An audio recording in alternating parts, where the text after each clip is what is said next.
Sponsored by the Dunleary Rattown Local Enterprise Office. You're listening to Business Eye on Dublin South FM. And welcome, folks, to Friday. Yes, Business Eye. We are in May. I can't believe it's freezing. This time last year, the sun was shining. It was t-shirt time. You know, we were all in the beginning of lockdown and all cool, and it was great. But now it's the weather is still carrying over from spring and winter and lockdown as well. So hopefully the days ahead may get better, but really, I don't care. I've lost the will to care. Simon, how are you? I'm good. And you're right. My wife keeps saying, I think her mum had this saying, never cast a clout until May is out. And I hate hearing it, but yesterday there were literally blocks of ice falling from the sky. It wasn't hail. It was little blocks of ice. It was the weird in May. I've never seen that, but it is what it is. It is what it is. Do you know, I was picking up one of my children from the school yesterday, and we can't, because of COVID and lockdown, we can't go into the school. Okay, so I basically, to thank you, picked her up. I seen this storm come over. We waited for a second. We were outside hiding under a little shelter, getting lashed on with the hail, and all the staff were inside, but they couldn't let us in. And you're kind of going, you know, it's a bit mad, isn't it, that we have to be battered by hailstones and they couldn't let us in because of the rules that we have. But look, it is what it is. It is what it is. Big votes again coming up in this month. I think the middle of this month, where it's asking for our TDs not to extend the lockdown, not to extend these rules of engagement on it for 6 months. I think a lot of people are opening up. A lot of people are excited.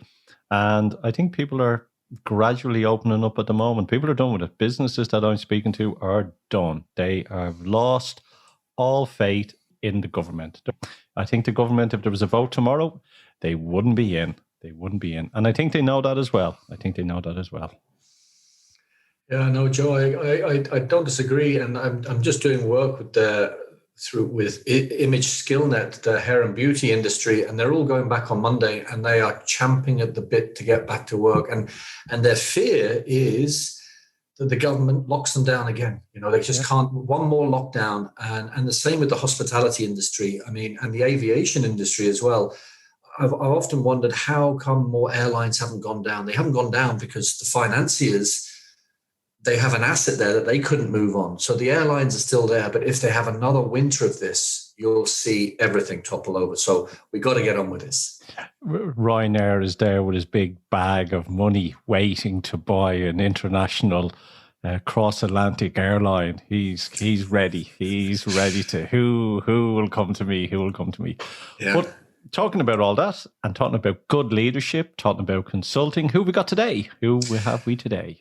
So we have Neil Gabby. So Neil, I've known about Neil a fair while on LinkedIn. It's great to be finally talking to you. So Neil is the coach for finance professionals. He's, you know, very much around leadership growth, success. He's a leadership coach, executive coach, and mentor for corporate teams, top performers, best mate coaching. He's also a finance executive with a very well-known multinational. I'll let him talk about that if he wants. So really, this conversation, Joe, is right down our street and mine as well. It's around leadership, growth, success, and what are the ingredients and what are the key factors I think that good leadership is going to require coming out of these last 2 years. Yeah, definitely. Neil, welcome to Business Eye. Thank you, Joe. Thank you, Simon. I'm so delighted to be here today. It's quite interesting because, you know, myself and Simon, over the last couple of weeks, we have had many guests on, and we've talked about leadership, and especially with the world as it is, and a lot of CEOs are making decisions and are unsure. In your opinion, do you think is good leadership? That's a really good question, a great question. Just to give your listeners a bit of my background, Simon mentioned that I was the finance executive with a major company, and that was Kellogg's, the breakfast cereal company. I moved over to Ireland in 2005 with them. Your listeners will hear from my my accent that I'm not originally from around here. I left that organization in 2015. And I guess what happened during that time was my own journey of leadership hit a few bumpy things. So that's when I decided, what can I learn from this experience and pass on to other people?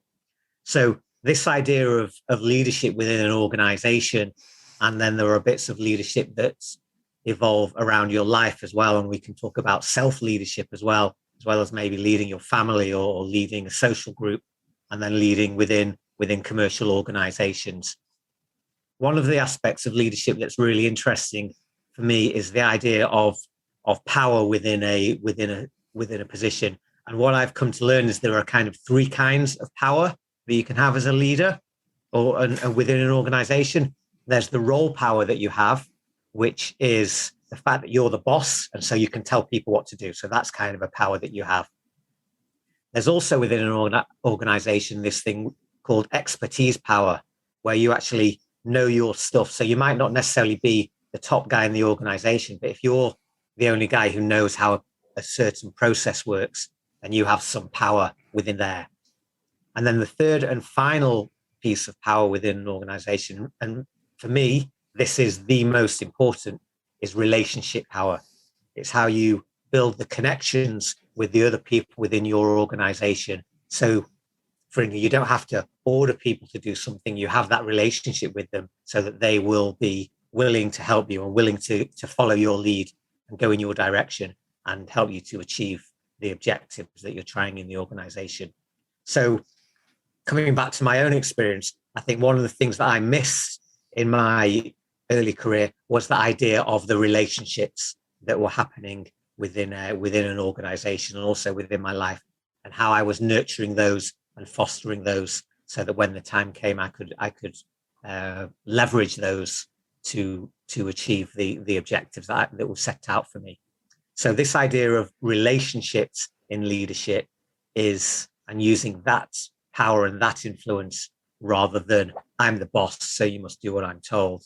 That's really powerful. And I dare say when we look around and see what's happening at the moment in politics, in business, there might be too much of this power going on rather than it's the relationships. You know, I've learned through the years that when we are all in a position, or anybody, there is that element of power and control, and very hard to let it go. And if anyone denies that, it takes courage to actually to be able to say, okay, I'm going to understand that the decisions that are being made it's out of my control, that I don't want to be, you know, it's what's gaining for me in it.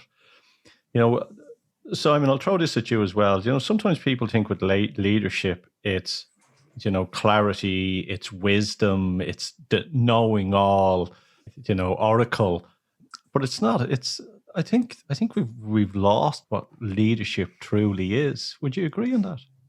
That's a great point. And you know, I do work with Marshall Goldsmith, who's the world's #1 leadership thinker, and he talks about to be successful in tomorrow's world, and I would say we're in it now because of this pandemic, we're in tomorrow's world. Leaders have to embrace global thinking, cross-cultural diversity, understand technology, but the key thing is rely more on collaborations and be facilitators rather than experts. So instead of being big heads and egos, good leaders need to have honest, vulnerable relationship connection. And a bit like Neil, you know, I spent a corporate life, and I spent a lot of that career around the world feeling completely disconnected. And even though I was a CEO at one point, I still felt disconnected and stranded in big corporations because there was still a lot of silo mentality. There was still a lot of power thinking. There was still a lot of ego. And it's nice today that I can be on the outside and advise businesses. It's a luxury, but looking into more and more companies, they're struggling with lack of alignment, lack of cohesion, lack of inclusion.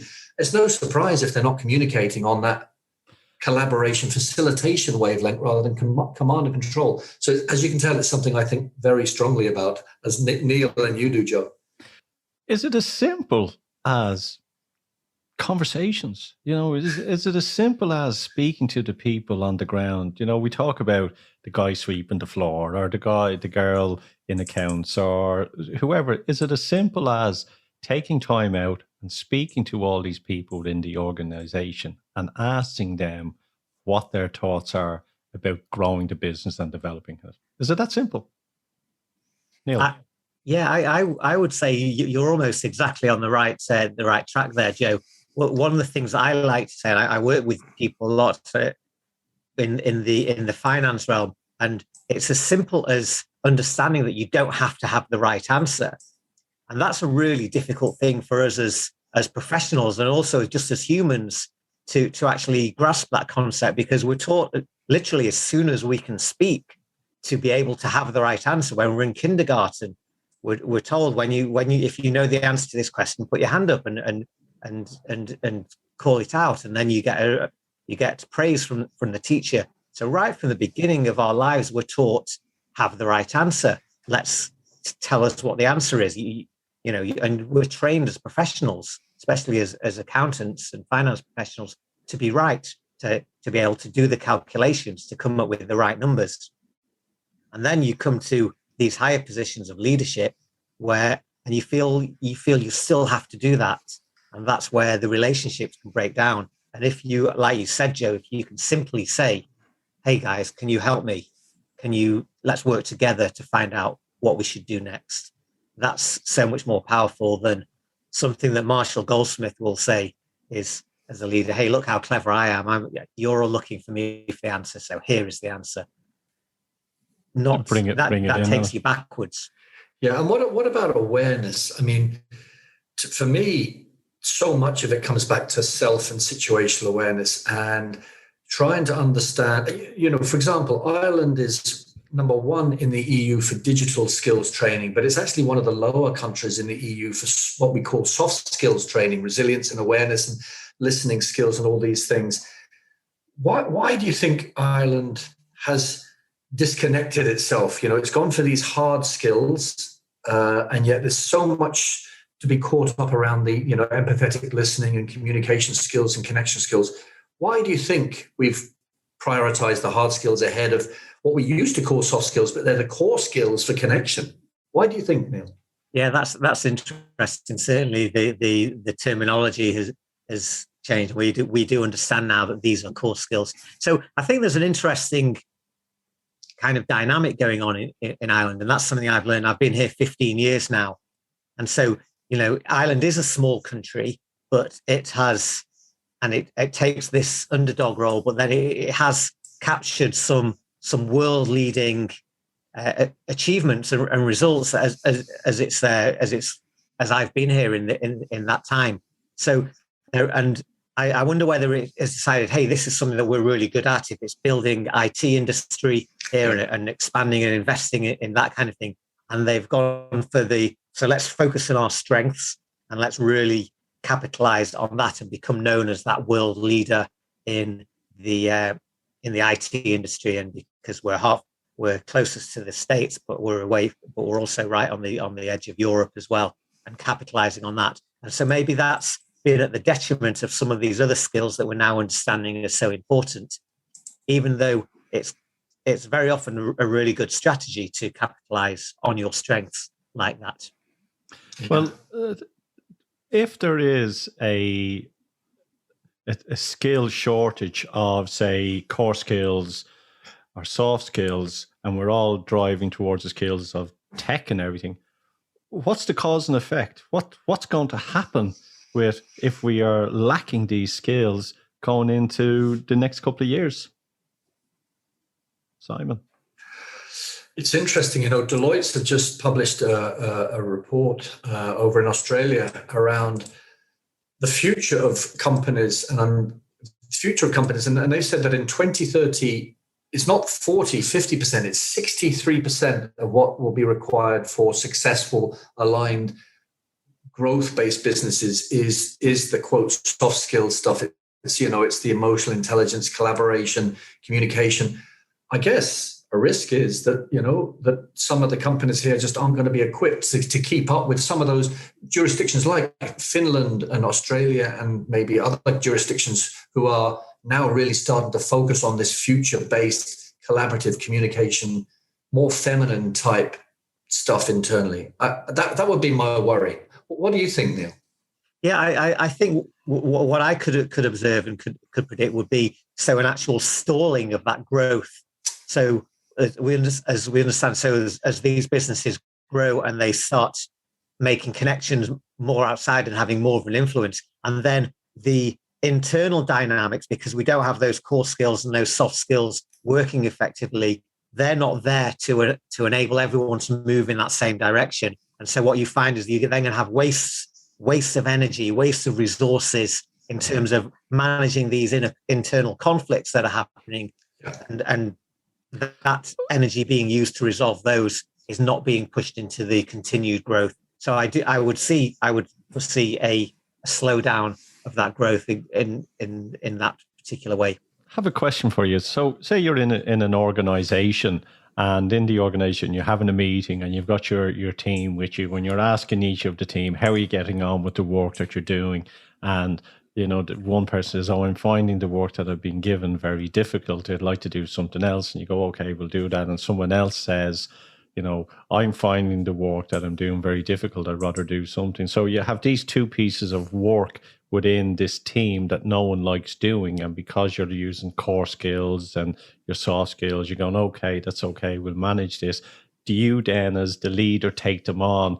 And this is what can happen in organizations, that you're taking this work on. So you're increasing your workload because the people there, or the snowflakes or whatever or what it be called, are. When that's going on in an organization, how do you fix that? Because when I was growing up, if you didn't like something, it says you do it till you learn it, or out the door. Yeah, that's really interesting. I mean, so the soft skills that you described. But my instinct is if you have an employee coming to you and saying, "Oh, I don't like this, I don't want to do it," just to say, "Oh yeah, that's fine, I'll look after you," and that doesn't seem to me like a good use of those soft skills, and a real, that doesn't sound like leadership to me. So I think, my first instinct is that the skills that you then need to adopt as a leader is then the listening. And so engaging the listening, say, actually, okay, what's going on here? Why is this, assuming that this is a critical task that needs to happen, what's happening that this employee is not able, willing to do that? It may be that they're just not able. So it may be a training issue, or it may be a skills issue or something else that's going on. But the listening of the leader to really understand, and then asking, if the answers don't come up, asking another question to find out what's happening with this person that they're unable or unwilling to do that task. Neil, you mentioned listening, and Tony Robbins talks about, good leaders ask better questions, right? And so listening and asking good questions are really, really important, not assuming things. To what extent do you think the younger generation, and we're not going to get into a conversation about big tech, but they're constantly looking at social media, and it's very easy to find quick fix answers rather than actually intentionally use your muscle around asking questions? To what extent would you be worried that the younger generation is losing the skill of asking questions and therefore listening? That is an interesting question, Simon. I'm not sure that. I mean, I have two teenage children, so I'm very familiar with that generation and what's happening to them in terms of social media and being attached to their devices, where they have the whole world at their fingertips. And so, but one of the things that you said that was really important was the idea that this listening and this being curious and finding out, this is a skill, and like any skill, it has to be learned and has to be practiced. And so we could look then at the education system that is there for us at the moment, and maybe it's not equipped in the right way to teach our young people these skills. But it is absolutely something that I suppose as adults and as parents, we have to continue to develop these skills in our children in the same way as we teach them right from wrong and all the other important things. I do think that having the answers at our fingertips makes the curiosity and the asking of questions maybe a little bit less comes to the fore. So it's a skill that we have to practice. So conversation, talking, listening with our younger generation is crucial. I believe you're both right. I also understand that there is a lot of organizations at the moment that have staff that are working at home who, when I was using that example there earlier on about I can't do this or whatever, they're feeling very much, there's anxiety there because they're working from home. They're probably doing the work on a bed in a room with kids running around. They are feeling very anxious because of what's going on in the world as well. So that in itself can hinder a whole team's project, and something has to be done about it. So we're looking at a whole new set of issues because of what's come out into 2020 and 21. And listening, yes, is a very important part of it. Going back to our education system, everyone that we spoke to, so I mean, you'd agree with this in the last couple of weeks, are all saying it's our education system. It's our education system. But here's what my bugbearer is. Well, you're saying our education system, but are we willing then to join those meetings, have those discussions with the the education board, with the people that design our education system to say these are the changes we want? Or are we still trusting them in a way to make changes that will probably not suit the next generation as well? Neil, I'll let you answer that one. Oh, thank you, Simon. So it's bordering a little bit onto politics, which is certainly not an area of my expertise. But I guess what I would think about was if there's going to be some influence on the education system, and we're thinking that that's coming from industry and business, saying that the people who are coming through now out of the education system into the workforce are not coming through with the right skills, then that dialogue has to happen at that level between the representatives of business and industry and the representation of the education system. I know there's a guy you may know of, Seth Godin, who has a lot of really great intellectual monologues about some of these things, and he talks about the fact that the education system we have now was designed to produce a workforce to be able to work in factories and to be able to follow processes and to be able to do what they're told.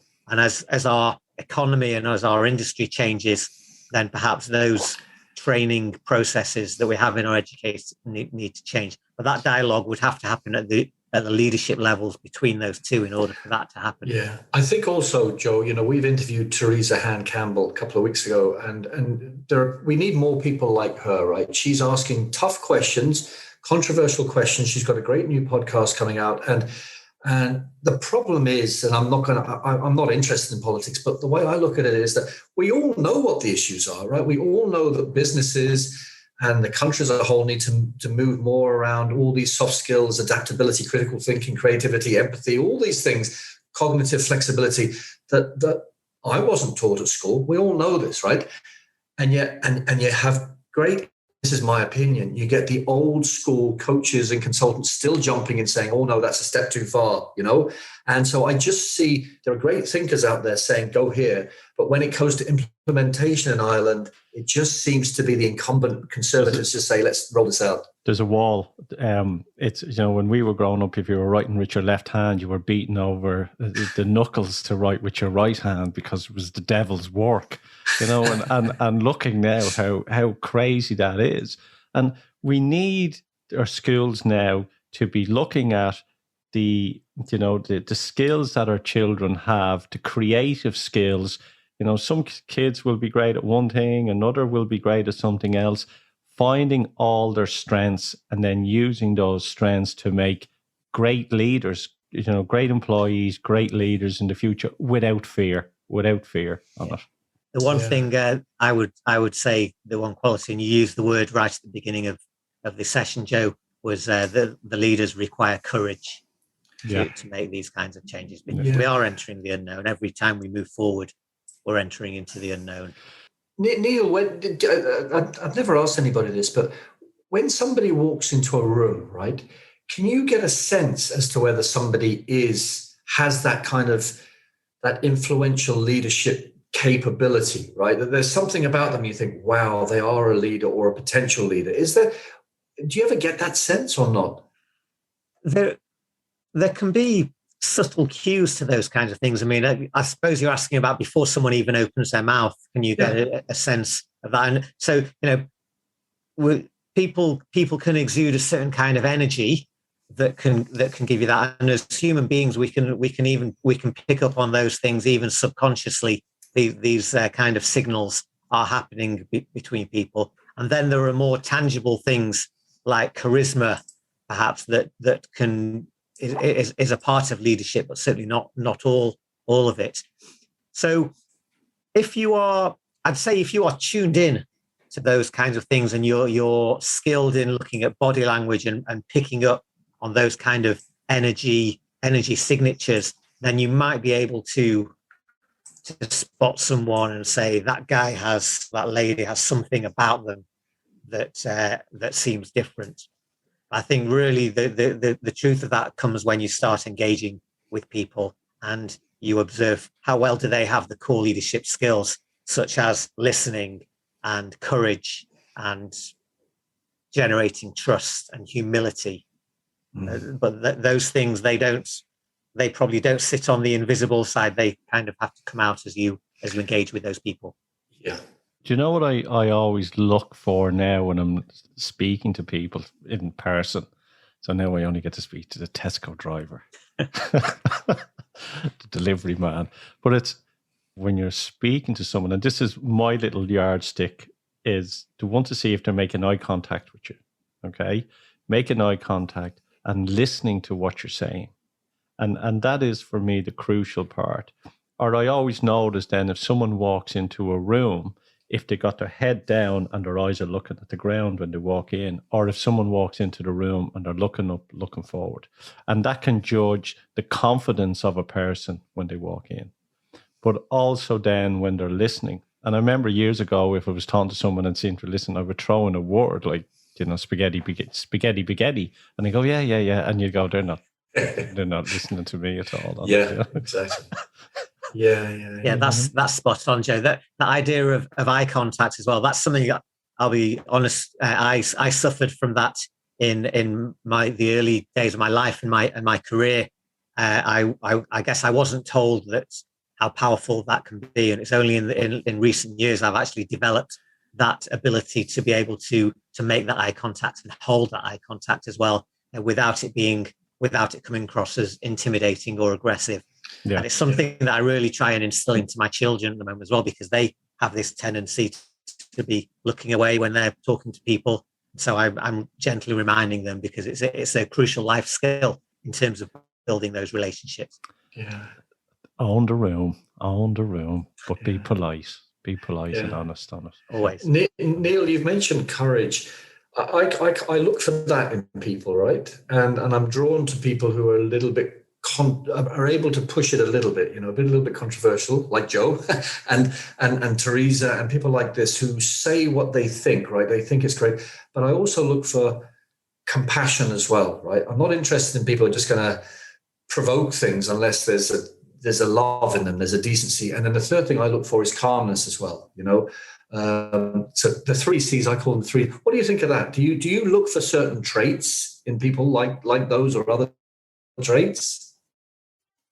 Compassion, 100%. Again, one of those core leadership skills, closely linked with empathy and being able to recognize what's happening, and that develops from listening. So that fundamental skill of being able to shut your mouth and open your ears while someone is talking is so powerful, and that can then you can then develop the compassion, because all of a sudden you understand where someone is coming from. This thing about calmness, that's a great one, because we do live in a frantic world, and it's funny, sometimes people talk about me and they say how I always seem very calm, and I do take that as a compliment. It may be that inside, like the duck on the water, the things are churning around inside, but that appearance of calm, again, is a really powerful skill, because people around will then pick up on that, and that can help other people to calm down as well. And it's when we're calm, when we can calm our breathing, calm our heartbeat, slow down everything, that's when we can start to think properly and make the best decisions. Make And fundamentally, what comes out of all of this is what decisions are we making? And when we are calm, calm and collective. Absolutely. As my wife says, if I'm any more relaxed, I'll keel over. You know? Neil, good way to be. Neil, you need to shoot off. Quick, if people want to reach out to you, give us your site, give us your LinkedIn profile. Oh, yeah, absolutely. So you can find me. I spend a lot of time on LinkedIn. I really love there. As you both know, I spend a lot of time connecting with people there. So I'm happy to be found there just on LinkedIn. And also you can see my website is neilgabby.com. That's where, if you wanted to do with leadership or coaching, then you can reach out to me there. Give us the website again. It's neilgabby.com. It's neilgabbie.com. You can find me there. Neil, thanks for coming on the show. Sponsored by the Dunleary Rattown Local Enterprise Office. You're listening to Business Eye on Dublin South FM. And welcome back. Yes. What's your thoughts, Simon? Leadership, that's, and coaching. Where's it going? Have we turned a corner? Is there a new coaching process coming out of this year from what we've learned this year? I do think that more and more people are talking about the need for all the things we discussed, empathy and calmness and compassion. And as we were just saying through the break there's nothing wrong in people saying what they think. And even if you disagree with it, but as long as you get a sense they're being honest with themselves and they truly believe it. And so I'm hoping coaching needs to be much more tailored to the individuals. The idea of just coaches going into a company and saying, right, this is the way you need to do things. That's rubbish. Rubbish. There are different people in different organizations, and they need to be, helped along in different ways. So I'm hopeful that people like Neil and the work that you do and work I do, and we look at the person, right? We look at the person and we look at how they fit within an organization, and we try and bring them together rather than impose something from above. That's really important. Really important. Yeah, we talk about their belief systems, really. Your belief system structures you of who you are of a person. And going back to if someone is speaking out about something, like myself, I'll speak out, honestly about stuff. Yeah. But if someone disagrees with me, I'm not there to attack them. Exactly. We have to be able to listen to each other and still live in a peaceful world instead of attacking. Yep. And that's when you're forcing your information. I think that's what you said perfectly there with coaching. It's about, you can't force ideology on people. You have to sort of figure out what makes them work and what drives them and their passion, and then get those hooks and catapult them forward. Do you know what I've learned over the years, from all the years in business and all the years in coaching? The one thing that I have learned, that once you get this right, everything else changes within a person. Clarity on who they want to be. Yeah. You always said that to me when we first met 3 years ago, and I've been through that journey. And now I found my purpose in life is to absorb as much information as I can about the work I do, simplify it, and then pass it on to others and shine a light on their confidence and say, you don't have to worry about all these big books and all these all this stuff. If you do these things, you can be as smart as the next person. And the other thing is, if you really focus, you can do what most people do, a tax agent, a tax expert. If you really focus on these spreadsheets, you'll understand them too. So I try and tell people that demystify things and say, if you really focus and take your time, you can do it too. That's my purpose. Yeah, it is focus, but you have to enjoy it. Like you can say to me, get focusing on these tax sheets, and I cry. You got to pick the thing you're going to do. Well, but that's what it is. If you're passionate about something and you're doing your research on it, or that 5 hours will seem like 1 hour. Yeah, but if you're focusing on something that you hate, you do not like, 20 minutes feels like 6 hours. Yeah. And I've worked on projects that I've been up to 2 o'clock in the morning, and I've had to say to myself, go to bed, get some sleep, because you're going to be affected tomorrow. Where I could have gone a rollover with the You were in the flow. You were in the flow. In the flow on it, yeah, because of the passion, and you're absorbing and you like it. So that's what I'm saying. is clarity. When you help that person find out who they are, what drives them. Yeah. And I've had some people who have left their jobs because Me too. of the clarity. They've gone, you're right, and have blossomed because of that. Yeah, one of my recent coaching clients did exactly that. I won't mention any names, but he's left a great sales position and he started a really cool business, which actually came out of a 6-session coaching session with him. He had it in him. I just shone a light on it, Now he can't hold me responsible for just, leaving his job, but he's perfectly capable of making a success, and it's a wonderful thing to see that, Yeah, so you and me will end up in another 20 years when we change the sales. We'll be wearing shaved heads and robes. Exactly. Exactly. But yes, look, Simon, you have a super, as always. Look, have a great weekend. You're, as I say on air, you're a good friend. And likewise. We will meet for a coffee and a cake up in the radio station very soon on it. Yeah. And yes, folks, that is us. We are wrapping it up now for another week. Be good, be safe, and take care.